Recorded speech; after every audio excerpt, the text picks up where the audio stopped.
Hey, what's up, everybody? Welcome back to Conversations in Pop Culture, where I have with me one of the co-owners of Big Dog Inc., Tom Hutchison, who is. Issen. I knew I was going to get it wrong too. I knew I was going to get it wrong. I'm so bad at this. It's just I'm going to go home now and just leave. But clearly, going beyond my error from right from the start, it can only go uphill from here. Who is Excellent. celebrating Big Dog Inc.'s 10th year in business? So welcome Yeah. to the show. Thank you. Thank you. I appreciate it. Yeah, I'm very excited because we probably should have been doing this 3 years, as I was stating before we came on live, and there's a lot to talk about. But I think the Sure. perfect place to start is with what is Big Dog Inc. As some of my audience knows your company and what you've done in the last Sure. 10 years, and other people don't. And so I'm just curious, what is Big Dog Inc. and how did it all come about and everything in that in the last 10 years? Sure. Yeah. Basically, Big Dog came about because, well, two reasons. One is I decided way back in the day that I wanted to just kind of try my hand at making comics. I had kind of started to try and be an artist at one point, but I realized that wasn't going to work. I just didn't have, I don't know. It was a combination of I didn't have the skill set and I didn't have the time to figure out the skill set. And so I found myself falling back on what I was drawing, my character, Critter.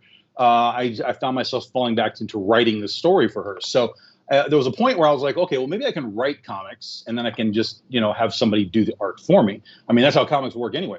Um, and so I just started kind of working on it, tinkering with it. And the idea was to pitch it to publishers like everybody else, And this was, again, you're going back to 2008, 9-ish, when I was kind of getting started here before I actually published anything.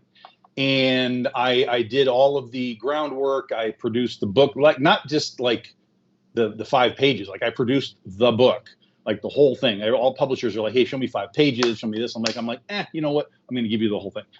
And we pitched it to, or I should say, I pitched it to 6 different publishers. I got absolutely zero response, not even a no, just a complete zero response. And basically, at that point, I was like, okay, so F you. And I'm just going to go ahead and figure out a way to do this myself. And so a couple of years later, we had gotten into a position where we were able to kind of dive in. And that was 2010 when we were officially published. 2010. Big Dog was formed in 2009, but we were published in 2010. So that's what we consider our 10-year anniversary, which is 2020. And yeah, that's what I've been doing for the last 10 years now. Yeah, and even talk a little bit more about that because obviously indie comics are not where they are. Small press is not where it was. Back Sure. 2010, it was Sure. very different than it is right now. And Yeah. so I Well, the am whole curious. market, the entire retail market is, not what it was even a decade ago.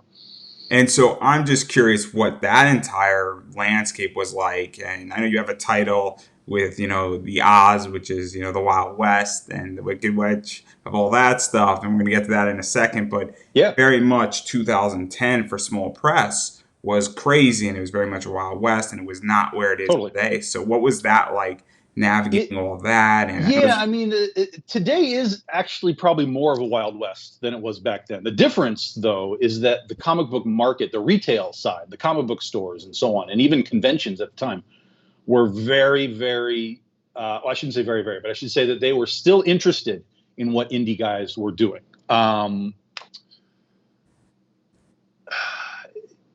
Today, just to take a quick flip of that coin, the Wild West still fully exists, but it is far more towards the crowdfunding side of things than the, hey, I'm going to go through this process, I'm going to pitch it to a publisher or make it myself and become a publisher, put it into Diamond, get it to retail stores, they sell it to a fan. It's just like there's all these doors between you and the fan base when you go through the old system.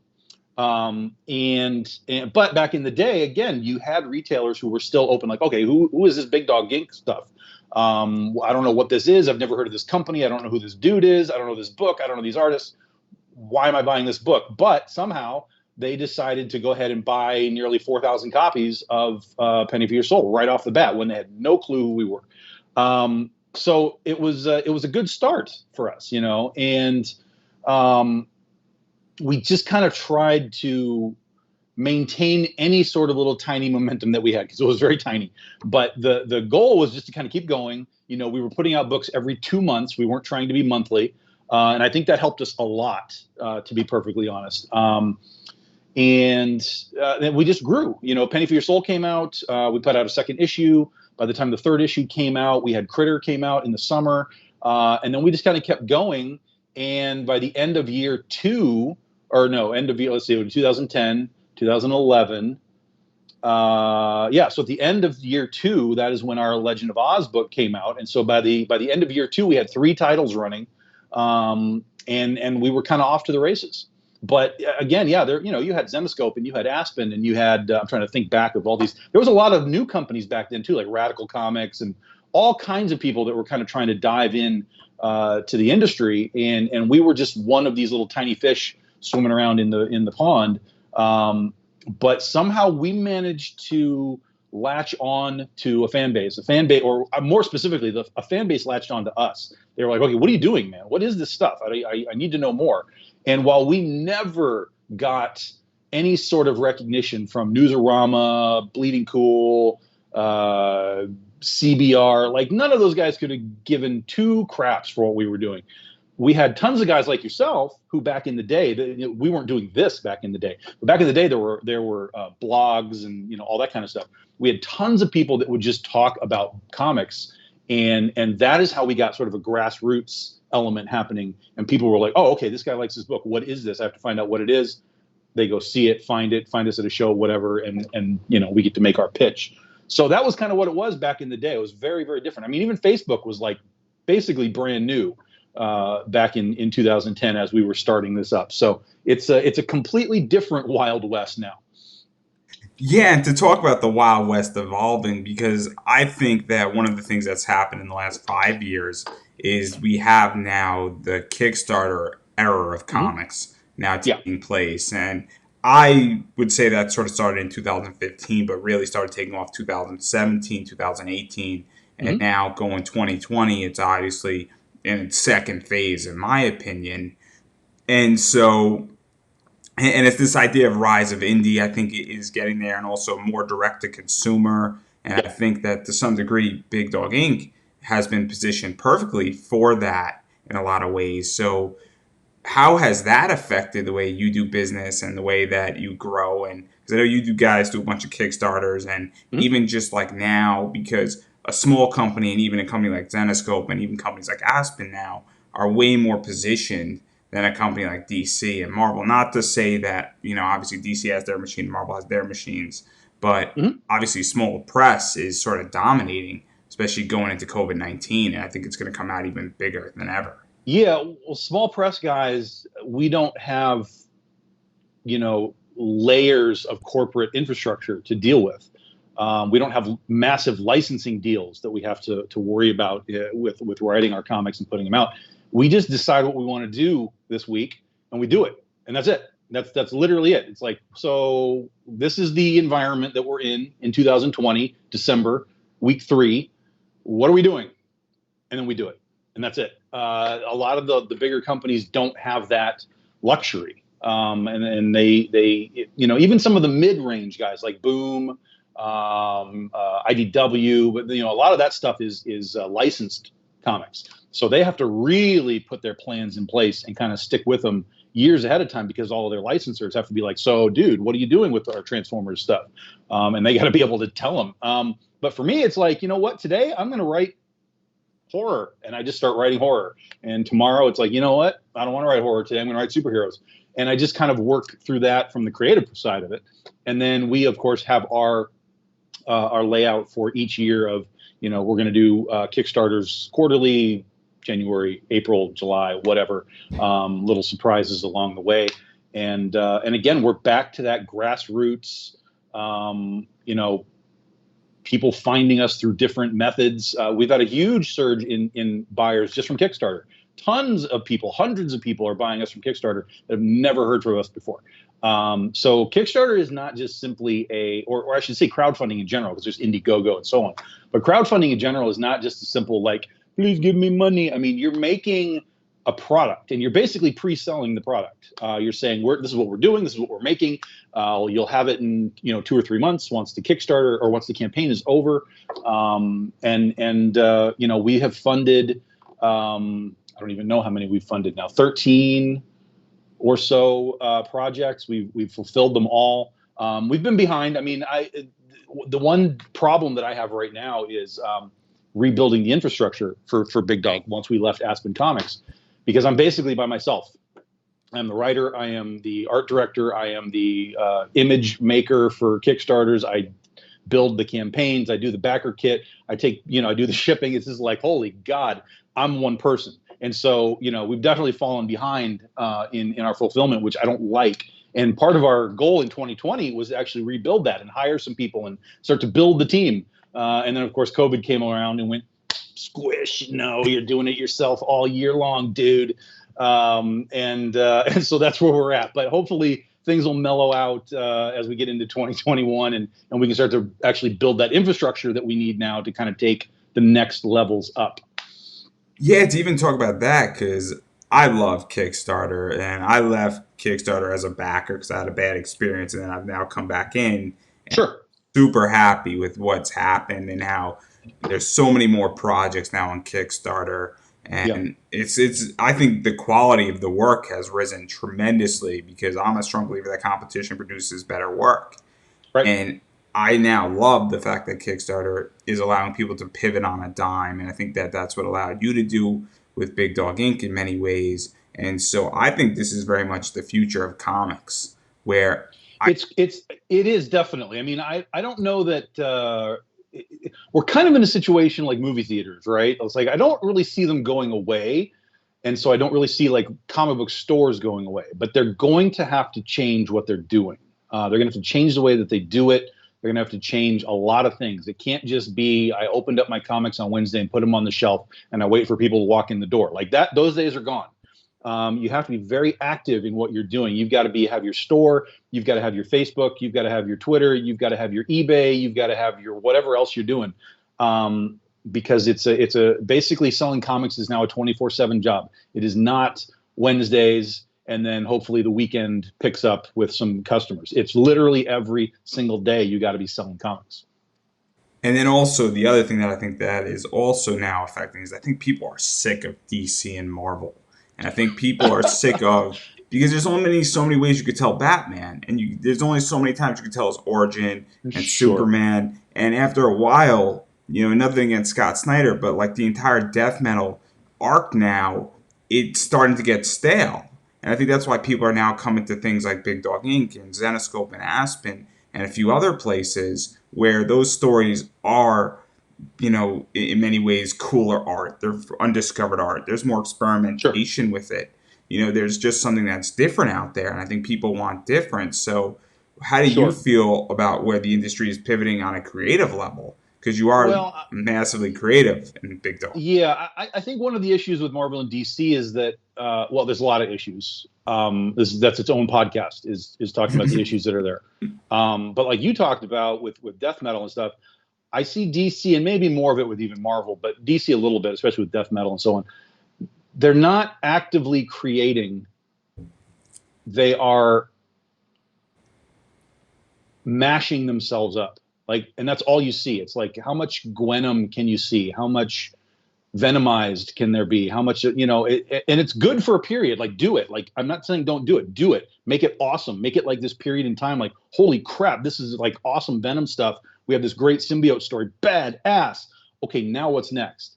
Well, let's do that again. No. You already did that. What's next? Tell me what's next. Don't just give me Cosmic Ghost Rider who happens to be the Punisher. Like you're just mashing things up. You're not really actually creating anything. And that's where I have a problem with a lot of that stuff is I just keep seeing the same thing over and over from Marvel and DC. It's well, now it's the Batman Who Laughs. It's a cool design. It's a cool idea. Death metal itself, cool idea, but we did it. So now let's move on to something else. And I think that's where people are finding in the indies, where not to say that everything that we do is like hyper creative. I mean, we're all fans. So a lot of our stuff is you're going to find that elements of it are derivative from things that we've gone through in the past that Marvel and DC have done, other Image Comics and so on. That's why there's so many homage covers and all that kind of stuff, because we're fans of that stuff. So it's not to say that like I or anybody else is like super hyper massively more creative than Marvel or DC, but we are trying to create something that isn't just what's been done before. We're trying to take things and move them in different directions and do something different with them. I mean, that's the goal anyway. Results may vary, executions may vary, but I think that's the key element of indie comics is there is new stuff there, and it's not just superhero stuff. It's genres from westerns to horror to superheroes to kaiju to slice of life to vampire. I mean, anything that you like, there's a comic book for it. There's fencing comic books. There's dodgeball comic books. I mean, there are cooking comic books. Okay, anything that you like within your sphere of pop culture, there are comic books for it. So, we're in a golden age of creativity and access, more importantly, and I think that's kind of the exciting part of being in comics right now. Yeah, and I couldn't agree more because I've read everything in the comic world, both from top publishers all the way down. Anthony Yeah, Bourdain, rest in peace. He has comic books that are out there and that can be picked up. So obviously, there's an abundance of content to read. And speaking of that, let's start talking about what Big Dog Inc. has done.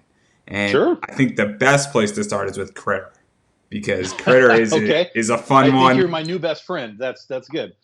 and I Anybody that enjoy it. wants to talk about Critter, I'm ready to go.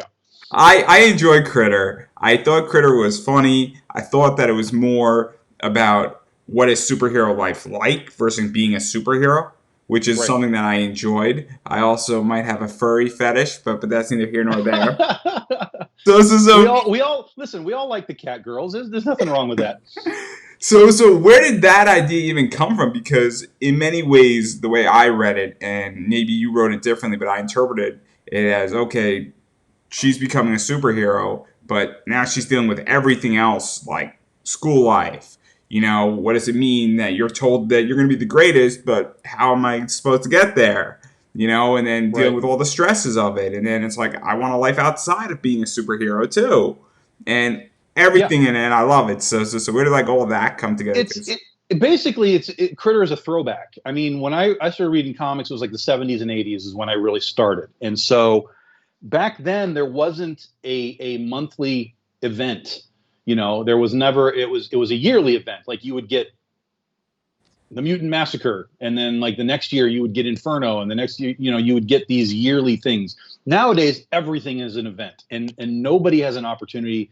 No characters have an opportunity to just kind of sit and let us see their lives, basically. And so Critter was intended to be a throwback. It's far more like Spider-Man than I ever really imagined, the Peter Parker Spider-Man. But looking back on it, I can be like, yeah, this is like basically Spider-Man.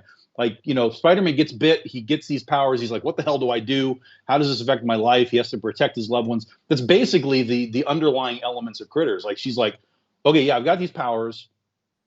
Now this team out in California wants to transplant me from the Midwest out there.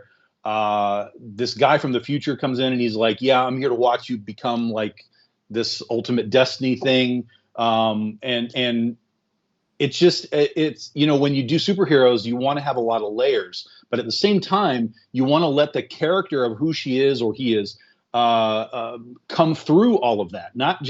It's not just about biff, pow, bam, and it's kind of one of the things that, like, when I talk to people at cons and they're looking at Critter and they're talking about it, she's like, so what are her powers? I'm like, this is not the point. The point of superheroes is not what powers they have. The point is what they do with the powers that they have. Why are they good? Why are they bad? Why are they indifferent? And then how do the powers affect those decisions? And that's kind of the mindset that I try and set with people. It's like, don't worry about the powers that they have. That's not the story. The story is what the superheroes do with the powers, and that's kind of what Critter's at. And we've run Critter. It's our one of our longest running series. We've done 21 issues of the ongoing series, and then we had 5 issues to start. So we've done 26 issues. We've done some spin-offs.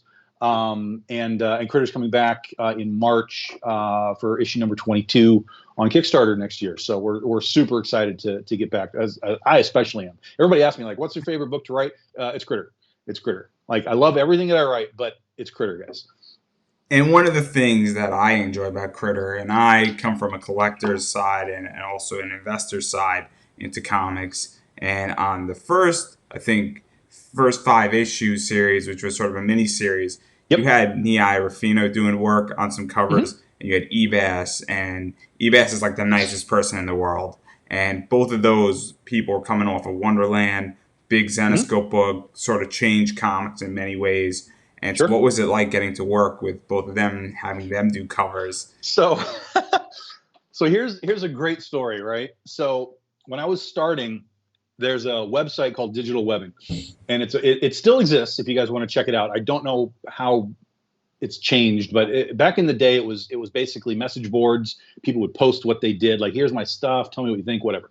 But the cool part was they had a classifieds section where you could look for creative people. I need an artist, I need a colorist, whatever. So back in the day, Scott Campbell put out a fairy tale calendar, and he had Nei color the calendar, and I had the calendar because I was a big Scott Campbell fan. And so I was just looking at it one day, and I was like, "Who?" Oh, 'cause, again, I was very new to all of this, to the workings of it. So I was like, "Okay, so who colored this? Like, what? This is really cool." And I found Nei Rufino. I had no idea who she was. I thought she was a guy because I mean, I just assumed it's like a weird name, right? I thought it was maybe like something from overseas or whatever. So I had no concept of who or what Nei was. But I went to Digital Webbing and I made a post and I said, I need a colorist. And I would like to have somebody who has a skill set similar to Nei Rufino and what they did on the Scott Campbell Fairy Tales poster calendar. So from that moment, flash forward 2 years later, I'm publishing comics, and suddenly Nei Rufino is working with me, and I'm just like, what the hell just happened? I went looking for the Nei imitator, and I ended up working with her directly. Like, holy cow! Basically, she was just doing some stuff through other companies, like J Company Comics was doing variants, and so Ebas did a variant for Penny for Your Soul. And then she colored it. That was the very first thing that we did with Ebas and Nei. And then I met Nei at cons, and we just kind of hit it off. And she was a colorist, but I knew that she drew. And so at one point I was like, "So do you want to like do your own cover?" She was like, "Yeah." So her very first ever cover was with us. It was Penny for Your Soul #4. It was her very first ever published cover. And then not long after that, we had the Oz book. And then I was like, "So I want to do like B covers, like for retail. So we'll have A and B covers. And I want to let you do all of the B covers. Like I want them all to be Nei Rufino covers." She was like, "Yeah." And so we dropped her into the Oz pool, and there's no doubt that helped us sales wise because her stuff was amazing. And now she and we talk all the time. She does work for me all the time. She is still the only artist to work on every single issue of The Legend of Oz. The only one. Everyone else has kind of come and gone. She has done a cover for every piece of Oz, even all the spinoffs. So it's pretty cool to have her in our back pocket. And we're going to talk about Oz in a second here because that's Mm-hmm. sort of another big title that comes out of Big Dog Inc. But there are many exclusive covers that came out of Critter. And one of Oh, my sure. favorite stuff is like the New York Comic Con stuff and the 3D covers and the super limited stuff. And then there was also World Goth Day that had a super limited cover. I think there's like Right. 23 of them, right? If I'm not. We did 5 covers, and there were we just made 100 of each of them. And it was Critter, it was Ursa Minor, Critter, Ursa Minor, Scheherazade, Oz, uh, and I can't remember the other one. There were 5. There were 5. Yeah, I can't remember the other one. Super limited. Penny for Your Soul, of course. Penny for Your Soul. So yeah, so we did that a couple of times last year. We did World Goth Day. We had variants. We did a Critter. We had a Bikini Day. We did a Critter variant for Bikini Day. That was crazy because we put that on Kickstarter, and we only did 100 sets. And it was designed to be a 24-hour Kickstarter because I figured we could sell most of them in 24 hours. We launched the campaign. I took a walk around the lake, and we were sold out by the time I got back. We sold out of them in an hour. I was like, holy crap. So again, that was another sort of proof of concept from the crowdfunding world that, they were, in fact, on that campaign, and I don't know how this happened, but on that campaign, I had people that had never backed Kickstarter before. So they had no idea who I was. They had no idea what this book was, but they found it and they were like, I want it. And they bought it. And it was their first ever Kickstarter. So it's just proof that there's an audience everywhere, and the more you can sort of dip your toes into these pools, the more people you're going to be able to find. That's great, and I just love the concept of having fun, ridiculous covers. I love the idea of like Underwear Day 2 was good, and Underwear Day, yep. that was Underwear great. Day, we did Princess Day with Princesses versus Zombies. So yeah, we just had a weird, like, here's the thing. Everybody always, every year is like, oh, it's Star Wars Day. It's Friday the 13th. I'm like, yeah, yawn. I've been there. Who cares? Everybody does this. So I was like, how can I, as Big Dog and as a creative person, like, do that, but do it my way? And that's where I started, like, Goth Day and Bikini Day and all this other stuff. So yeah.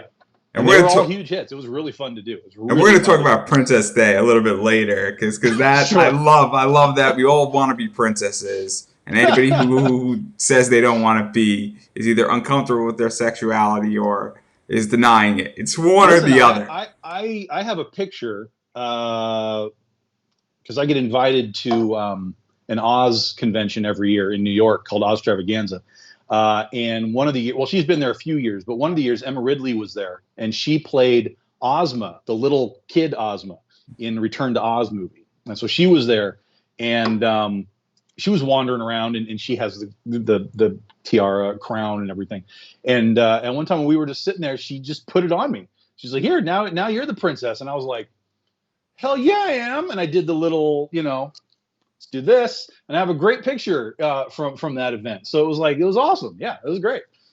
And we might as well, that sort of leads me right into Legend of Oz, The Wicked, pretty much that entire series, which is my first Big Dog book ink, and I got it pretty dirt cheap in a CGC cover by Nei, I think did it.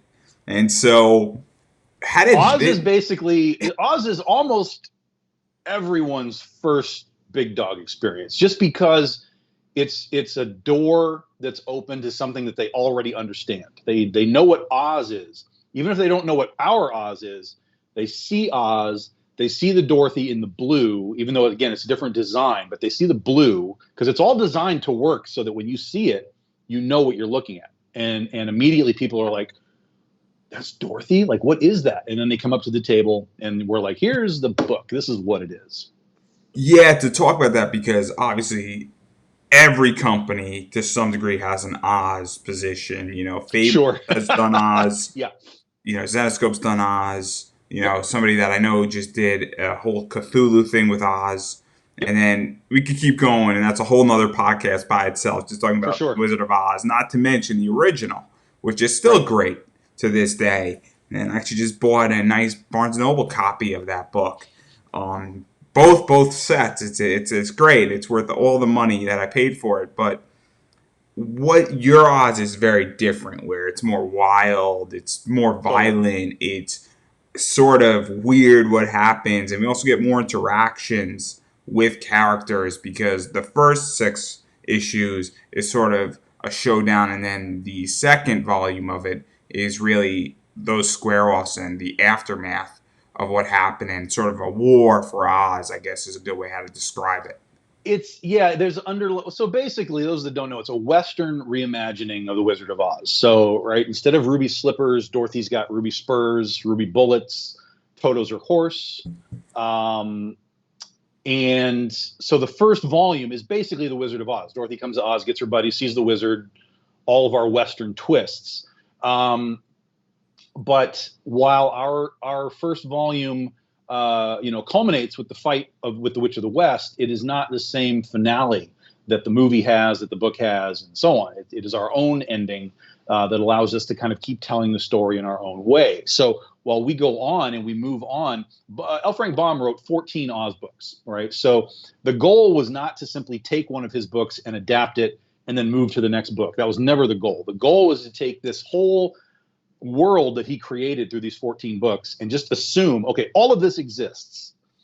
How do we play in this sandbox in a way that is new, but still walks the line of nostalgia, so that Oz people, the people that really know Oz, will be able to read it, feel that the tone is similar, the characters are what they understand, even though like our Scarecrow is an Indian girl, even though Jack Pumpkinhead is like he wears like a pumpkin jack-o'-lantern bandana. So while there are changes, it's still tied closely enough to the original material that the people that are the traditionalists and so on of Oz would be able to read it and be like, okay, I get it. Tom read these books. Tom knows what's going on. This isn't just somebody, putting Dorothy in her underwear and running around. It's not one of those books at all. It's I don't want to say it's like a serious book, because it's fun, it's lighthearted, but it does have, I mean, just like Oz, all forms of Oz, it does have the dark side of things to it. And it's been immensely popular.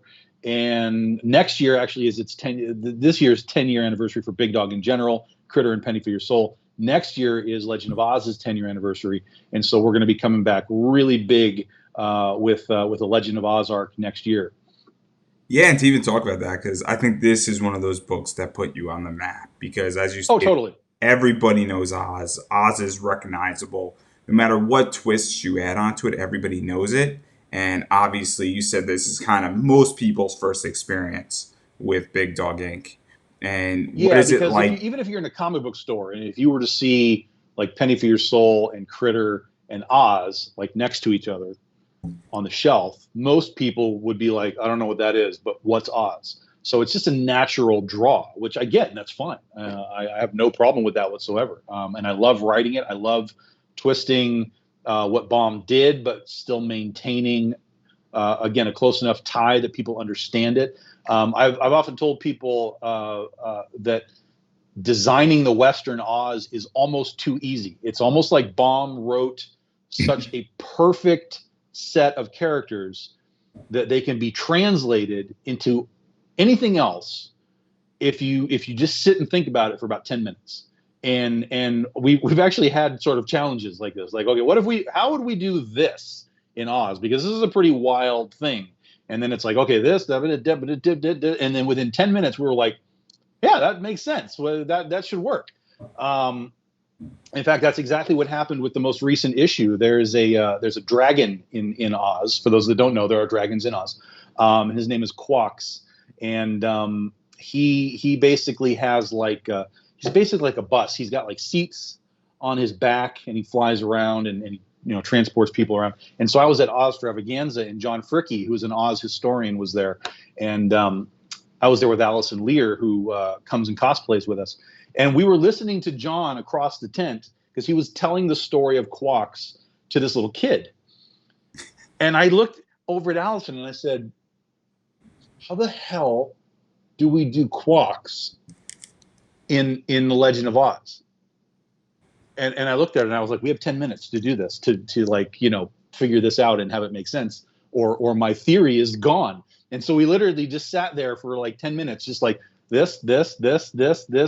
Holy God! Oh, what if? And she could, and it could go down, and because in Oz there's kind of like the Godzilla verse. There's the underground tunnels and stuff that exists in Oz too. And suddenly I had this thing, and I was like, holy crap! There it is. And so Quox appeared in the most recent issue solely because of John Fricke and his story. It serves no specific point in the story. As far as like pushing the story forward, it's just kind of one of those like little Easter egg things. And so, but I found a way to put it together, have it work within the story. And it was kind of a cool, exciting moment, and damned if we don't have Quox in our book. And away we go. We just keep doing it. And what is it like? Because I think you sort of answered it, but in many ways, you're getting to play in a sandbox. Because Oz is a Totally. perfect sandbox, and Yep. I know a lot of people write Oz stuff for that reason. In many ways, because it's perfect, and Sure. I enjoy it. I mean, Wicked is very much doing that as well on a much Yep. different level and an adult level.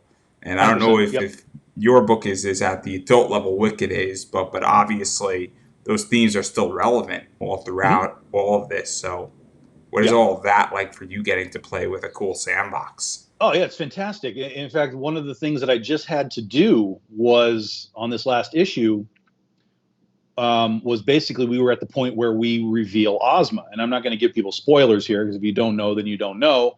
But for those that do know, Ozma comes from somewhere very specific, and I had to figure out a way to bring Ozma into my story, but I didn't want to do it how the book did it. I didn't want to just be like, okay, we're going to do this with Mombi, and we're going to do this. I didn't want to do it that way. So I was like, God, how how do I do this? And so I went deep diving into the Oz world to find a way that that Baum presented himself. I'm not making anything up. I'm not adding anything to his world here. I wanted to find something that he created, built, put into the mythos that I could use that would make sense to bringing Ozma back. And I found it. Um, and I really started to read up on this because like if I'm reading this right, this makes complete sense. But man, it's kind of it's getting way out of order as far as like appearances of things, you know, within the books and stuff. I'm bringing elements forward that come later in the overall story. Like I think this is gonna work, so I wrote it out, and I as I wrote it out and as I finished, I was like, this is so good. This is so good. Please God, be good. And so once I had it done and I had the pages done, I sent it to Oz people that I know, and I'm like, tell me if I did this right. Tell me if you're going to interpret this the same way that I'm interpreting this. Because if I'm wrong, I'm going to look like an idiot. But if I'm right, I think this is brilliant. And they all came back and they were all like, dude, so good. You are right on the money. And I was like, yes. And it's such a great moment. I don't want to tell anybody what it is because I don't want to spoil it. But I used Oz's sandbox only, and I found a way to bring Ozma back. And because of what this element is that Baum created, it also pushes the story forward in a very very unique way because it's going to affect Ozma in a way that hasn't been done before. So, yes. And then the other side to all this Oz stuff that makes me very happy beyond the story is the awesome covers that I just done Sure. with all of this. And that just captures my eye. Obviously, I think I did a Virgin cover of Dorothy, like Wow West, and Mm-hmm. definitely looking like a cowboy, cowgirl esque, not wanting to fuck with. She's a gunfighter. I mean, she's a gunfighter in this book now, and as the story goes along, you know, this is one of the sort of the selling points that we have now. We do something with Dorothy that's never been done before, and in our story, Dorothy eventually becomes the witch of the East and the West at the same time. So it's a huge story point that continues to push the story forward as we roll. Yeah, And so, as a collector, and then this is more my thing, I love looking at art yeah, because I can't draw for anything, yeah, yeah. Join the and club. so I love looking at art. I love collectability. I love looking at awesome things being done. What is that like? Because you book a lot of covers for a lot of your work, and when we talk about Penny for Your Soul, we're going to talk about that on a whole different level. Sure, yeah, But that's a whole different world. Yeah, it's really fun. It's also really difficult because you don't want to. And I find, to be perfectly honest, I find a lot of art direction in a lot of comic book companies to be really lacking. Um, you don't want to just do the same thing again and again and again, and that's really difficult, especially when you're doing a lot of covers. So that's one of the reasons why I go art hunting all the time because I want to find people that are new. because every time you find a new artist, they're going to immediately bring something different to what you've done. Even if it's a similar pose or a similar costume or whatever, that art style just on its own is going to change the visual of the cover. And that's why you're going to see so many different people doing covers. And while there's certainly people that come back, no one is just like a one and done guy. I will come back to other people. I do like to cycle the art through. So if somebody has done the last 2 Oz covers, I might be like, okay, you've done a couple. I'm going to bring in a new person on this next one so that we can get a little bit of freshness to it. And again, so I love art cycling because it gives the artists chance. It gives the fans and the buyers and the collectors a look at something they haven't seen before, and it helps from an art direction standpoint. It helps keep things from getting too stale. And then we do conceptual things, like I said, with Goth Day and whatever. We do conceptual stuff. So CB Zane has done a series. I think there's like 6 of them now. He's in a series of wrestling covers where we took our characters and turned them into wrestlers. From like just walking down the aisle and doing like the sparks going off to actually in the ring stuff. We just did one with Princesses versus Zombies where it's like a horizontal cover and it's a tag team cover. So you've got Snow White on the outside, like reaching in, trying to tag. Cinderella's on the mat, reaching up, trying to tag, and she's got zombies grabbing her feet, pulling her off the screen. So it's a really great cover, and all these wrestling covers are just fantastic. And so again, we like to do conceptual things beyond just, hey, it's the Legend of Oz. Let's see your guns. Let's step out of that and try and find a little bit more conceptual elements. And that goes for all the books too. But when it's Oz, it's like you want to do Dorothy covers, but you can't just do 10 Dorothy covers. I mean, you're just going to burn through every possible imaginable Dorothy pose and style and everything. So, we make sure that we put Glinda in there. We put Ginger in there. We had Jack Pumpkinhead covers. Oh God, I'm trying to think of what else we've done. The lion. We've got 2 lion covers coming for this next one. So we try and broaden things out and not just be like, hey, here's 11 Dorothy covers for you. And now to step out of Oz, as much as I regret having to take a step out of Oz, I do want to talk about what's on your shirt because I think that's Ursa Minor. Yep, it's backwards, but yes. And it's very interesting with assassinations of president-elects, werewolves, supernatural. It's a fun one for lack of a better word. 100%. It's horror, man. It's horror. I grew up as a horror. Listen, I am not restricted to anything. Like I'm not I just watch Star Wars. I just watch Star Trek. I just watch horror. I just watch kaiju. Like I'm everywhere. I mean, I grew up in the 80s, so this was like I'm a VHS kid, man. I am going to the VHS store. I am seeing all this stuff. I'm like, I want that movie. I want that movie. I grew up with Elvira doing her horror movies on the weekends, and this is like I was everywhere for pop culture. So when it came to writing comics, I just kind of found where I wanted to be at that moment, and year 3 was Ursa Minor. So 2022 will be the 10-year anniversary for Ursa Minor. So I wanted to do.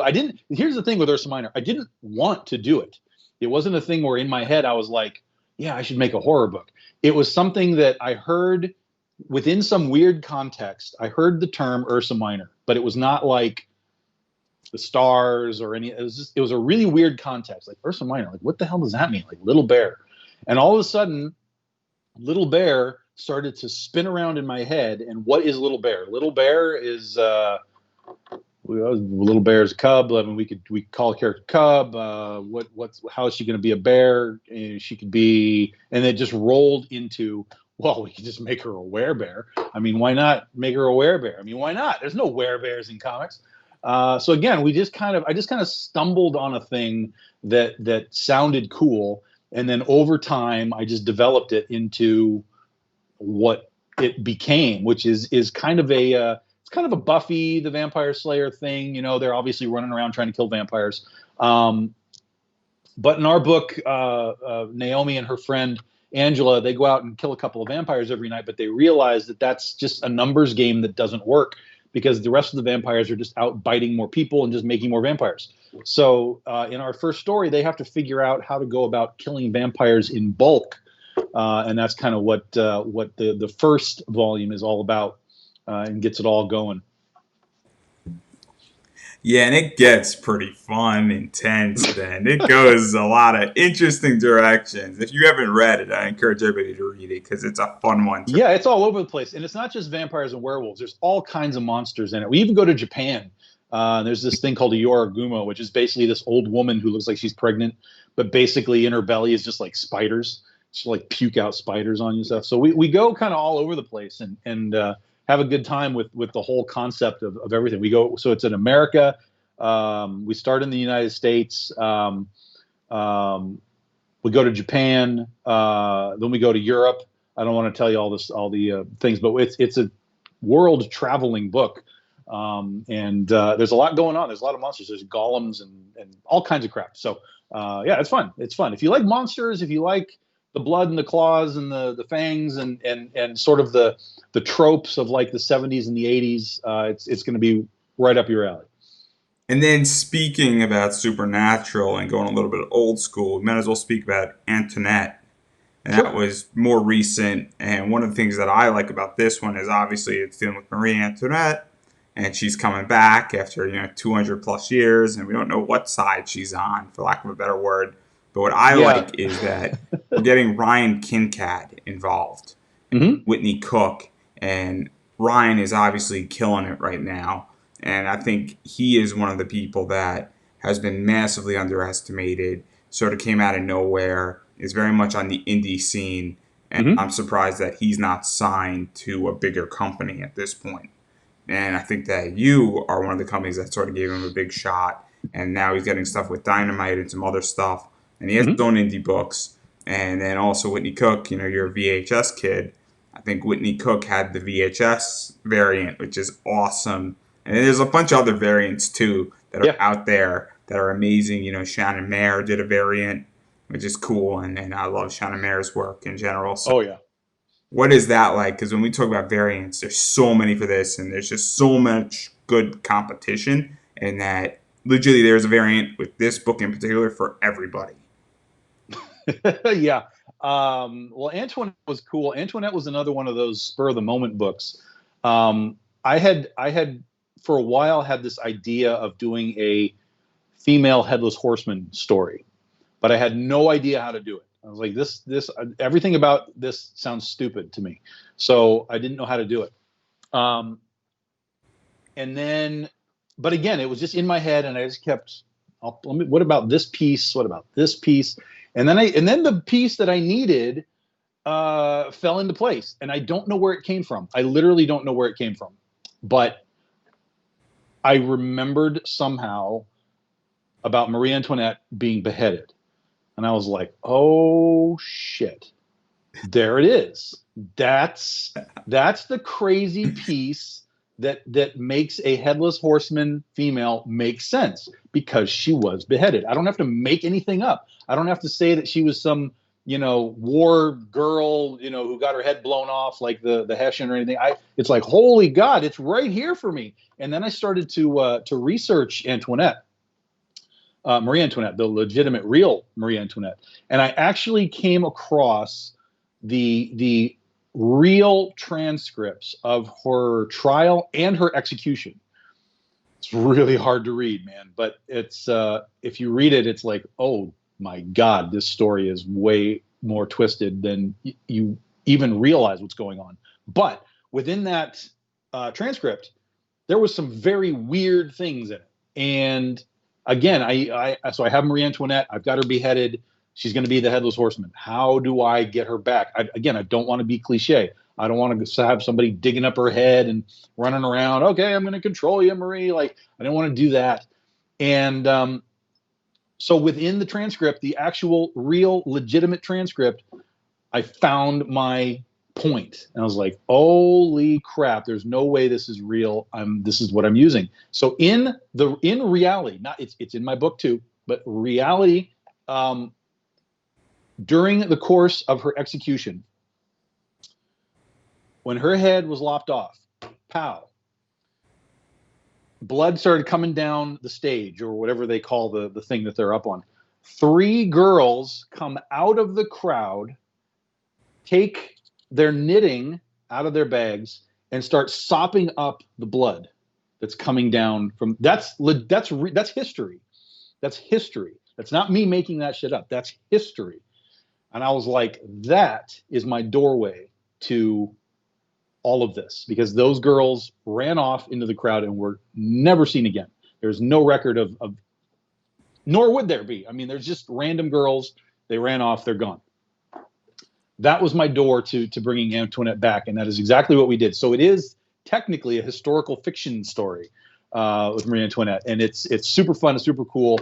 Ryan Kincaid did a great job on the arts. Whitney and Gat Melvin did colors, and we have much more Antoinette planned. There's a large scale thing planned for Marie Antoinette. We just have to find the time to do it because there's so much going on right now. But it was really fun to do like a historical fiction story because everything that I basically do is fantasy based. And Antoinette is as well, but this one actually was grounded in very real events, even though they seem ridiculous. Like they seem straight out of a movie, but it was actual real events. And so, what is that like? Because this is sort of different than everything else in many ways, where this definitely has historical context.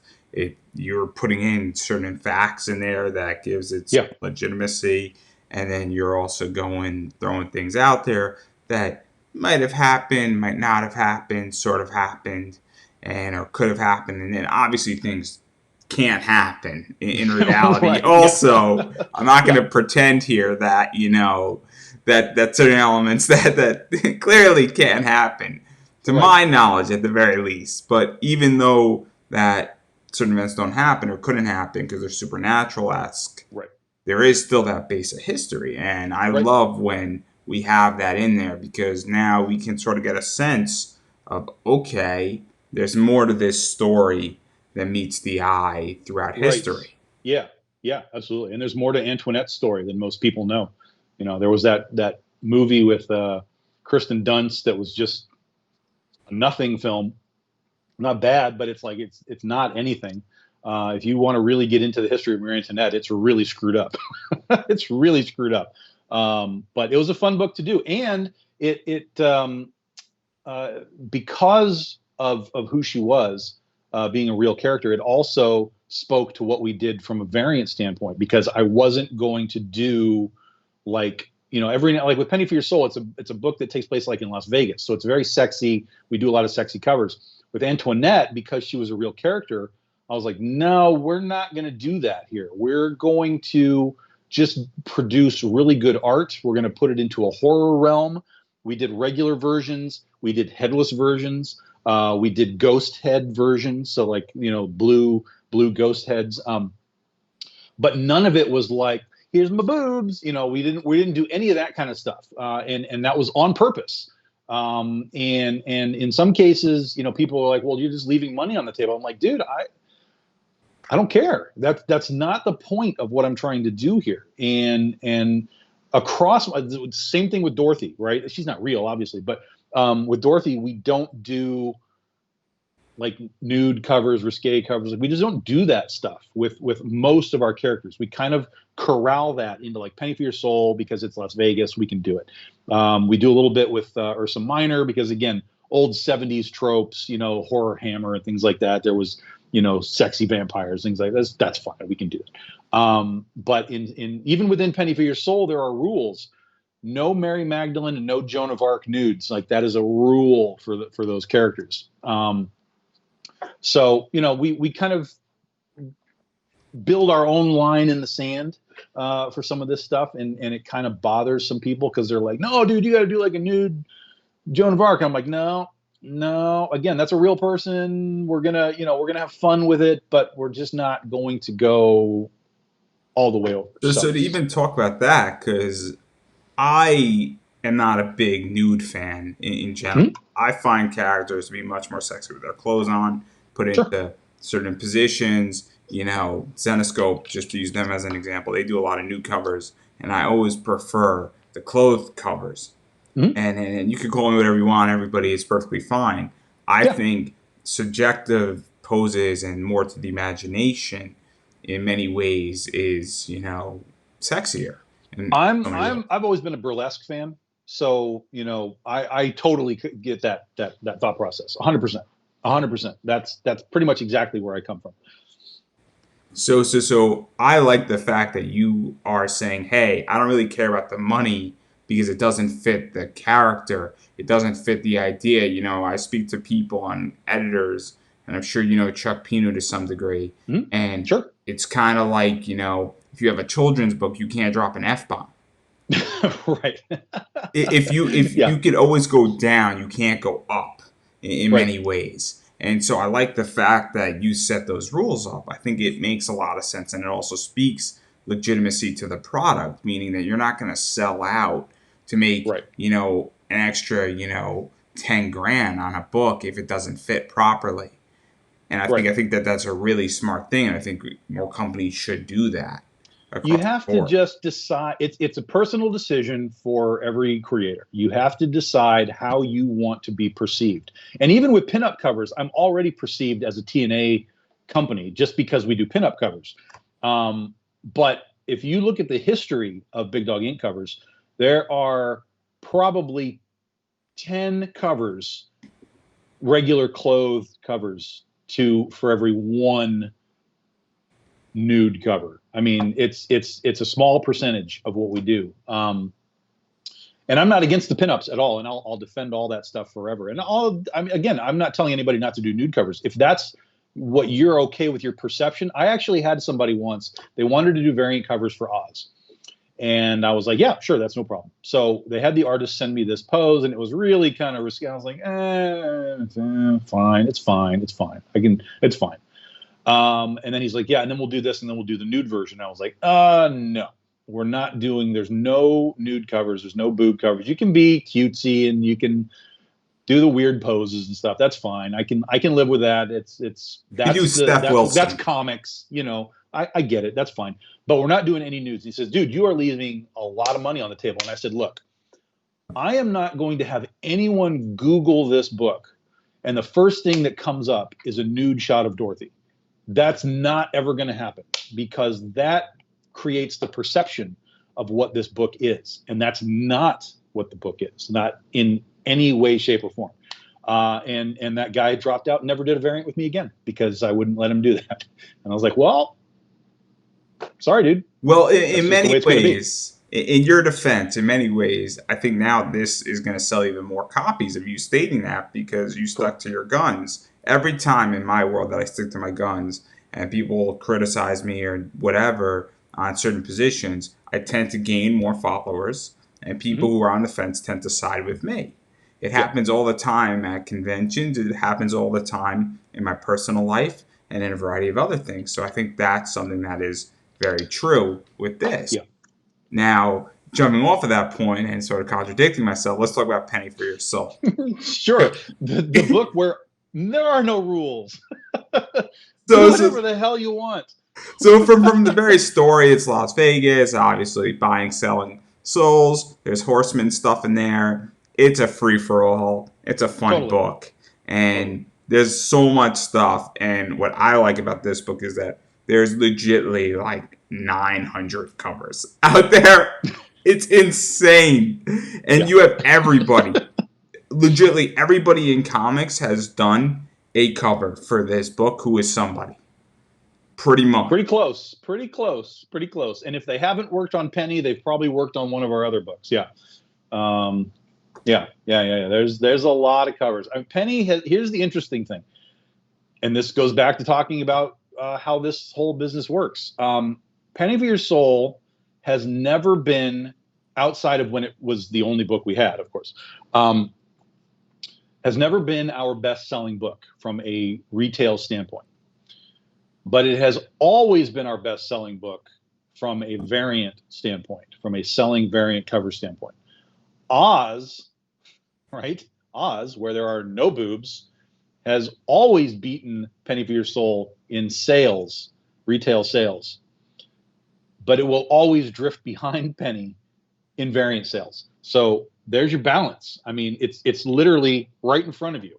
And you as a creator and as a publisher and whatever, you determine how your perception is going to affect what you're doing. So for me, it's like, look, I don't care. I'm doing all this stuff.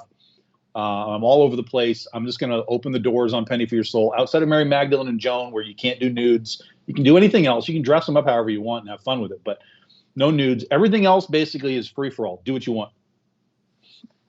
And I love it. I think it's great. I love the fact that also with this is that you with the news you also have clothed versions of it, Sure. so you can go Yeah, because there absolutely. are people that don't want that. And so I'm like, yeah, well, let's do the clothes. Let's do the cool, detailed, like here's Cupid in her cool armor, and then we'll do the nude version of Cupid. Like that way, both audiences are able to collect the version that they like. And Because why not? I also like the fact that and as a collector and an investor, I have different price points just in general, Yeah, and yeah, yeah, yeah. typically nude versions for the most part tend to be more expensive than Yep. closed versions, which makes complete sense in reality. Well, Also, usually that's because the nude versions are printed less. So, like, if there's 200 of the regular edition, they might make 100 of the other, and that just kind of forces the art or the price to jump a little. Usually. and so for me, I can afford a $20 or $30 book for the most part, Hmm. and sometimes I can't afford $100 book, which is what Yeah, nudes go with. And honestly, to me, I like putting this stuff on Instagram. So I can't put a nude cover on Instagram without getting into yeah, trouble. And so that's my logic. Not to mention that I like, more to the imagination and just how I sure. feel. But I do like the fact that there is an option because some people love nude covers. Some people Yeah. love that entire idea. Well, And I'm a design guy. I love design. So I like to see people draw the costumes and the outfits and all that. That's just me. I like to see the design work. So the nude cover is fine, but my eye will always be drawn to the side that has the detailed drawing versus just the skin drawing. yeah, and I'm sort of the same way, but I love how there's options because as Yeah, a collector, I love the fact that I can go and look at the first issue of Penny for My Soul and say, okay, what do I want? What catches my eye? And yeah, when you have legitly like I think 20 choices, I can go and I can say, ooh, that's cool, that's cool, that's cool. Which one do I want? And that's a great experience as a fan. well, And that's one of the things that, again, it's one of these things where there we talk about there's all this down on variants and stuff, and I'm like, man, you're not understanding what's happening here. Particularly when you're comparing Marvel and DC to us, the lower end folks. It's just not the same. Um, but for those that are creating their own stuff and doing Kickstarters and so on, and they're like, well, I'm not going to do variants because I just want to sell my book. I'm like, you do you, man. But what you have to understand is that if you were to add three covers to your campaign, and one was just I'm just going to pull names out of it. One was J. Scott Campbell, and one was Eric Basildua, and one was I don't know somebody else that's good. let's use Dawn All of us. Matique because I like Dawn right now. There you go, Dawn. Yeah, that's a great one. Immediately, that opens three new doors to people to find your book because they don't know who you are. They don't know what your book is. They don't know who your art team is, but they know Dawn, they know J. Scott Campbell, and they know Ebas. So they might come and buy it just because the cover's there, which is fine. It still puts money in your pocket. But the goal is they'll take it home and be like, oh, that's really cool. So I wonder what the I'll book give a is. real And then they example. open the book. And I'll then get hopefully they read it and they like it. I'll give a real example with Jamie Tyndall's project right now, where Mm-hmm. people know Jamie Tyndall. Sure. I love Jamie Tyndall. The reason why I backed his Kickstarter is Dawn Matique has a cover. Sure. And there's legitly like 10 different covers from 10 different people, and you can choose what you want. And I guarantee you, there's a good chunk of people who they don't care so much about the book, but they're like, this is a cool variant. And then he just Sure. added a bunch of other add-ons with Mike Chrome and Elias Chazudis, and now all of a sudden that's expanding a huge chunk. Right. And so that's how I Yep. feel very much about Penny for Your Soul is that I haven't ever read Penny for Your Soul. in a trade in a single issue. I Hmm. read the first volume in a trade paperback, Hmm. but I had no desire to read it in single issues. I had more of the desire to say this is really cool art. Yeah. And it sounds, I know it sounds a little messed up, and it's probably not what you want to hear from No, you. that's basically how it's supposed to happen. I mean, people buy the variants, they like it, they keep it, they want to make it nice, so they're not opening and closing it. That's what the trade paperbacks are there for. I mean, that's the whole cycle of life right there. And so that's how I view it. And then I'm like, oh, that looks cool. And that looks cool. And so that's how I view it. And so when you throw out all those variants, I'm now interested in your company because I know these artists. And then I see things, and there are people that I've never ever heard of. And I'm Right. like, oh, great. These are awesome covers. And that's what I do. And I have an allocation of money, and I'm looking at a bunch right now to pick up. So there you go on that front. And so I think it's brilliant. And I think that people complain there's too many variants, and people bitch about Dynamite, but I think it's great that I have an abundance of choice, and I have the greatest problem saying what cover do I want to buy with my money. Yeah. Yeah. And I Yeah. think that that's great, and that kind of brings me to my Well, and last and discussion. also think about this. There's a lot of guys. Let's just say Shannon Mayer. Shannon Mayer doesn't do interiors. So are we going to say, Shannon, you can't be part of the comic book world because you can't do interiors? Hell no. Do a cover, dude. Let's get your art to the world. You're selling art. Stop worrying about the technical terms, the variant, the exclusive, whatever. You're selling an art cover to somebody who likes that person's art. That's it. That's all you're doing. And I also You're like the fact, offering art. and I also like the fact that you're keeping a lot of people employed to some degree as well. But the last one I want to end on, and I know I missed a bunch, Mhm. is the Princess vs Zombies 360, Sure. because those things are awesome. I know you were live last night talking about it briefly, and so this is cool. So why don't you explain the concept, because I don't think this has been done before. It has not been done that we could find. Um, and I don't even know if the explanation makes sense. But here's the process. Um, you have normally in these types of cases you have three characters. So princesses versus zombies. We have our three princesses. You have Mrs. White, you have Cindy, and you have Bella Rose. Most of the time, you get three covers, and they connect like it's a puzzle, and that's Yeah. kind of the industry standard, which is fine. We've done puzzle covers; they're cool. But I wanted to do something that hadn't been done before. So what we did was I talked to the artist, and it really took a while for him to even wrap his head around how to even do this. So basically, we have three characters. How can I do this? I'm trying to find like props. So you have three characters, all right, and they're all on the cover, and they're in this. So you have Mrs. White in the middle, you have Bella Rose over here, and you have Cindy over here, right? So that's your first cover. There's your three. Boom. The next cover is the exact same scene, except we're shifting, right? So now Bella Rose is in front, Cindy is over here, and Mrs. White is over here. Then the third cover, you shift it one more time. And so what it does is it gives each character the opportunity to be in the front, and the other characters are in the back. But it is an exact moment in time. It's like taking a picture from three directions at the same time. So Mrs. White has her axe like this, and then when she's in the background, you see her like this, right? So that's kind of the idea. It was sort of a Matrix style 360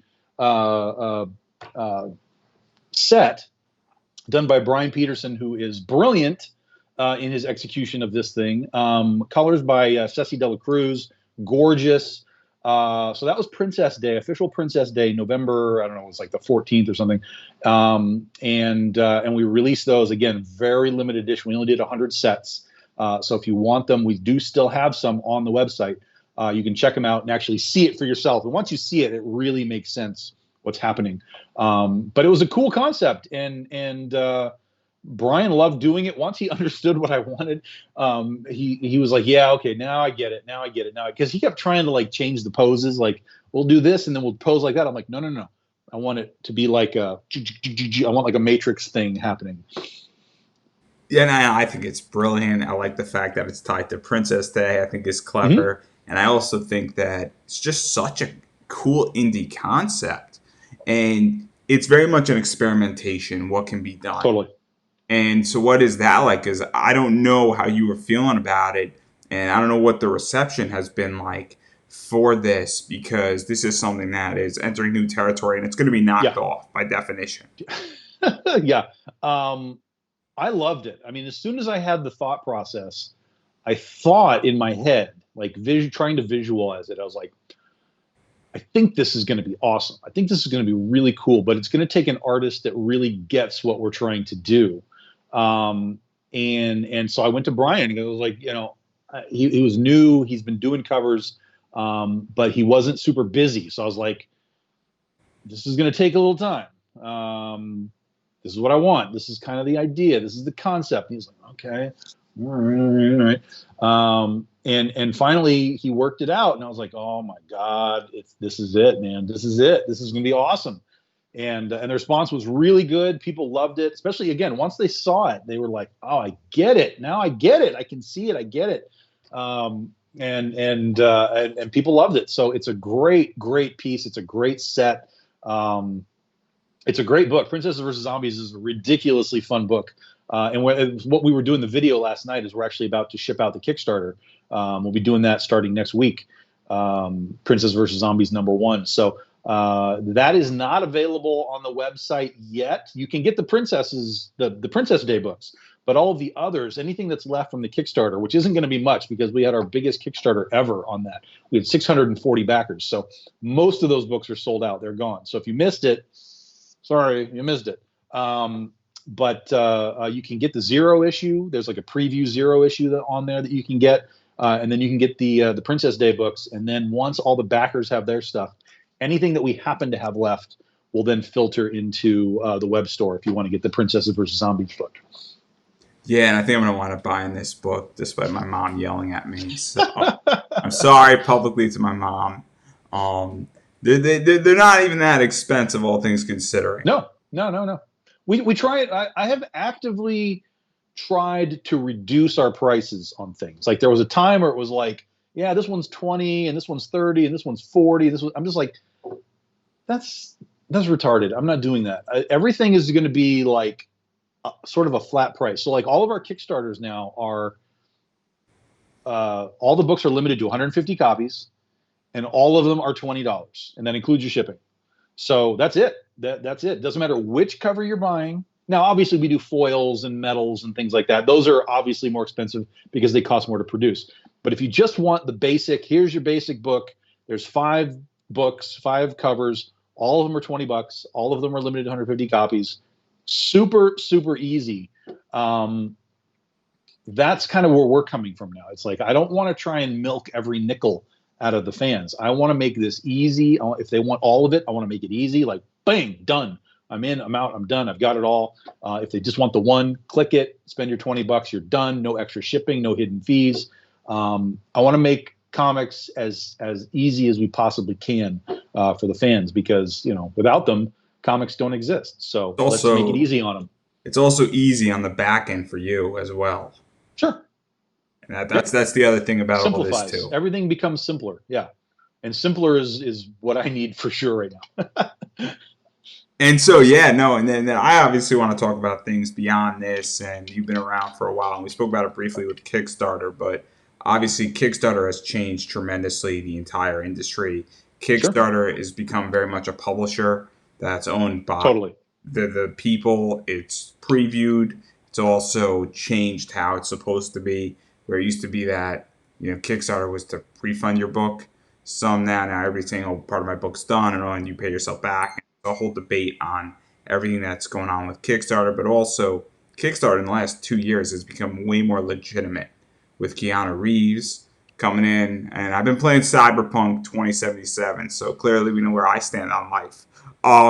But even Scott Snyder and Charles Soule and Ryan Brown Sure. and Jeff Lemire and Tom McFarlane with his toy. So how do you Yeah. feel about Kickstarter getting all the big names in and all that stuff and It's bringing great because again, millions of fans in? it's just like having variant covers. People who were not using Kickstarter but they were following Todd McFarlane, and Todd said, "Hey, we're going to kickstart a toy." All of a sudden, all of Todd McFarlane's fans are like, "Oh shit, I got to go over to Kickstarter." And now you have a completely new group of people looking at this website that maybe would have never looked at the website before. How many people came over because Keanu Reeves was involved with Berserker? New people on the website that would never have looked at Kickstarter before.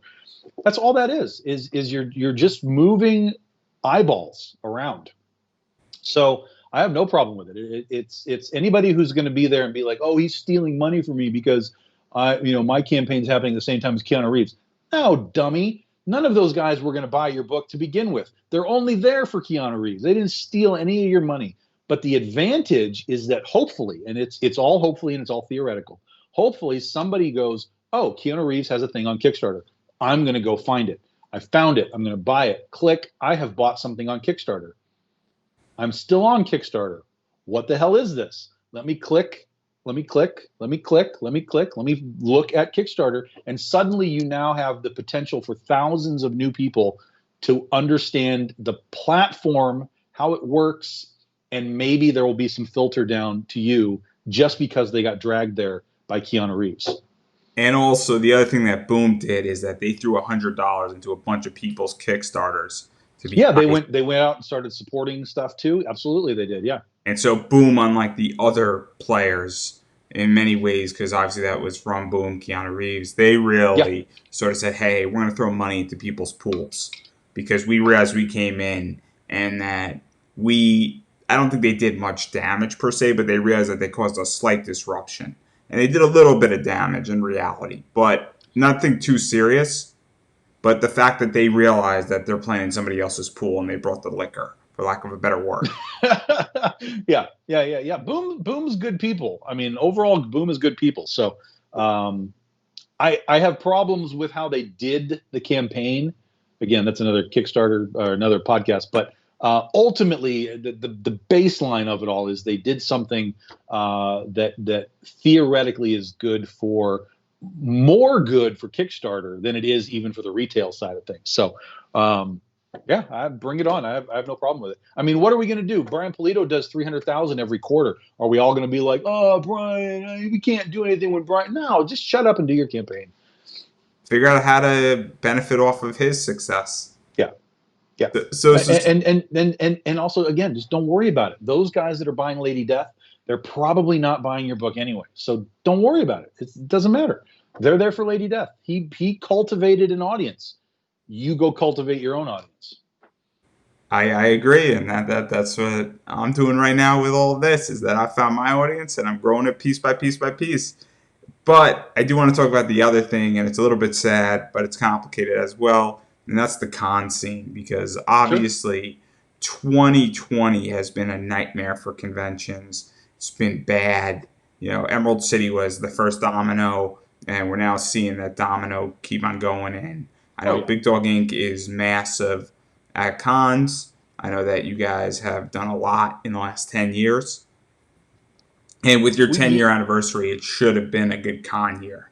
Yeah, we did miss out on some stuff this year, but honestly, we've stepped back from cons, even as much as 2 years ago. We used to do 20, 30 a year. This is like, that's not sustainable. That's just chasing money around the country. So I made the conscious decision to reduce conventions about 2 years ago, and then heavily last year, because last year we actually started doing these live sales shows that everybody does now. We started doing this on the Comic Book Shopping Network last January. So it'll have been almost 2 years for us next year. And that is basically Comic-Con anytime you turn your phone on. So, I've been involved with the CBSN now for 2 years, and it's changed everything that we're able to do with Big Dog Inc. and connecting to our fan base. So I probably would have only done about 6 shows this year anyway. We did one. We did get to do Albuquerque. That was our first one, because we had planned a whole new setup. We had new banners, and like it was our 10-year anniversary. We were going big, and there was a lot going on. So we were ready, and Albuquerque was sort of our test market for all of it, and it all went really great. Albuquerque was awesome. And so we were ready to do a few more, and again do big, large scale things. But COVID shut us down, Yeah. but we were already selling stuff online. We were already doing it, and so we just kind of kept doing that.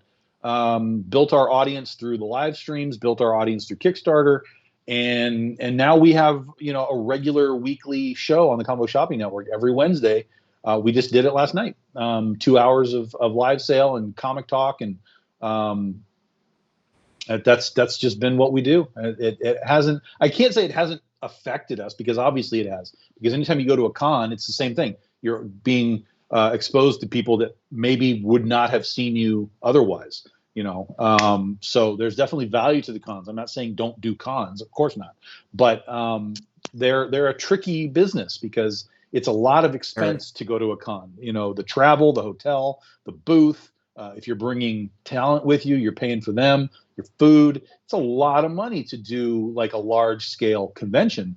And you have to sell a crap ton of books to make that money up. Again, hence the variance. It helps basically just make these cons help them break even in most cases. I mean, I'm on the opposite side as a panelist. I don't get paid for what I do. Cons are expensive in general for me. I don't have nearly as much as expenditure as a booth or anything, but obviously what I've come to realize this year alone is that I'm approaching, this is my 89th interview. Last night was a nightmare. Not digressing right there, though, that's happening next week. But obviously 90 interviews this year alone. I mean, I've gotten more gains on anything than I would have done at a con in general. Yeah. And even when I'm live streaming a panel, I've gotten more gains out of legitimately sitting in my kitchen and talking to people, making more connections and making more money than I would make at a con in general with legitimately no product. It's an interesting thing, and a lot of artists and writers and whoever have picked up on the notion. I mean, they were forced to. They had to figure out, hey, how do we keep doing something? And I had actually started last year as part of the Comic Book Shopping Network. I had started the Artist Alley Shopping Network, and so I had a whole bunch of people already doing that last year. Nia Rufino, Steph Wilson, Chris Enott. Oh God, who's been doing this? David Fott, Vince McMahon. Geez, Louise, Vince Hernandez. Was Metcalf involved also? He is now. Yeah, he started this year. Ryan Metcalf. I'm cross-pollinating names. Jason Metcalf. Ryan Kincaid. They both started this year, so they've been on the group for a while now. So yeah, it's grown. There's about 15 people. Mog Park is on there on Sunday nights. There's about 15 people that do the Artist Alley Shopping Network that I built up last year in association with the Comic Book Shopping Network. So if you guys are on Facebook, check out those two groups, CBSN and AASN, and come talk comics and meet the creators, and meet the folks that are selling you comics. I mean, it's new stuff, it's old stuff. Comic Book Shopping Network is like almost 18 hours a day now. I mean, it's like legitimately anytime you're awake, somebody is doing a show, and it's a lot of fun. Yeah, and I think because this kind of leads me to my next question, where do you think cons are going and all this stuff? Because it seems that a con, there is benefits. It's good to see people. Sure. And it's obviously, it's like indie wrestling. I'm a big indie wrestling fan, and I got a feeling you are a wrestling fan too. But it's good to see it live. But at a certain point, it's also sort of just as good watching it on TV or watching it on the internet. And yeah, the experience is different, obviously. I mean, there's no way to duplicate a convention experience online. Doing this is basically like the panels. It's like, hey, we've got it's online con, except that it's not really. You're at a panel and you're listening to people talk, which is fine, and then that's cool. And you can buy stuff, of course. You're like, hey, here's my thing, and buy my book, and that's awesome. But it isn't quite the same. You can't sit down and have lunch with somebody. You can't go out to dinner afterwards. It's really the extracurriculars of the con that we lose, though. Just the basic hanging out part. We can't shake hands. I can't sign your book in person, but the actual just sort of convention experience of here I am, here's my product, this is what we're doing, this is what it is, that we can do. The hard part is the extracurricular elements. But cons next year, I don't think you're going to see much. A lot of it is going to be very small shows. Even Emerald City and C2E2 have already pushed themselves to December next year. So they're already counting on nothing happening for the entire year. And I don't think anything large scale will happen probably until the summer at the best. At the best. I think it's going to be 2022 is when things are going to start to come back to normal. I think things are going to fully come normal, back. Yeah. Whatever the new normal will be, yeah. Yeah, and no, I don't necessarily disagree. I think it's for two reasons. I think people, even with this vaccination, and it's not a political argument, there's a trust issue with everything with this and how it's going to look. And then on top of that, I also think people aren't so willing to go jump back into the pool so quickly. You know, no, and 100% right. And we won't know until we actually get a few shows, but I think most of them will be small because they can be managed. This 50, 60,000 people in a room, that's not going to happen. But you got small shows where you got like 500, 1,000 people. That's manageable.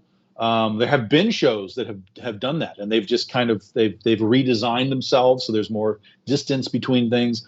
But again, as a creator going to a show, if there's restrictions on what I can do, if there's restrictions on the amount of people in the hall, it makes chasing that money even harder because now we have so many more restrictions. It goes even further. I'll break down con economics because I have an article on my website all about this, where it's really going to determine, and this is the unfortunate thing, is that it's the celebrities, because celebrities are issued guarantees, and now if there's less people coming, celebrities' guarantees still have to be met. The con has to meet those guarantees, and that's how it all works. And then all the money trickles downward. So water runs down a hill, and that's how it works at con. Yep.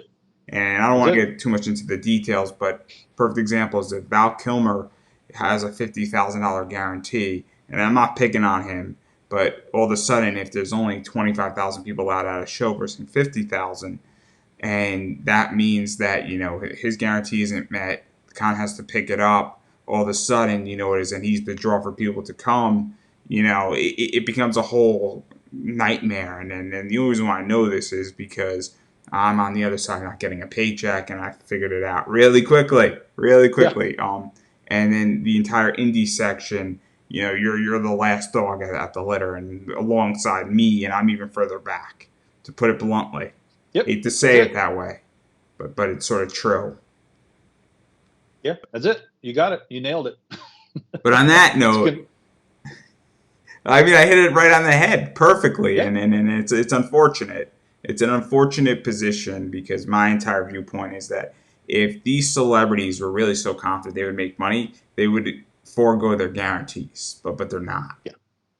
Yeah. I call it like I see it.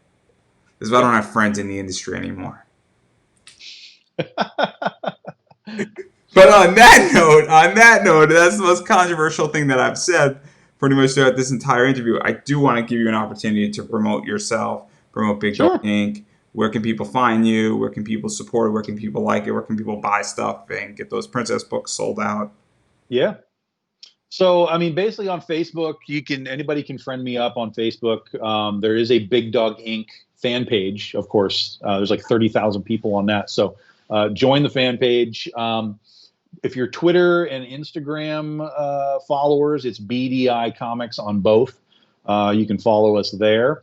And the web store is bigdoginc.com. Super easy. It'll take you right to the store. You can click on comics or prints or whatever you want. And our first project of the year will be The Legend of Oz, The Wicked West, The Age of Ozma #1. That'll be happening January 16th, we will be launching that. And we are, of course, debuting art as we go along. If you guys are Patreon followers, we have a Patreon as well.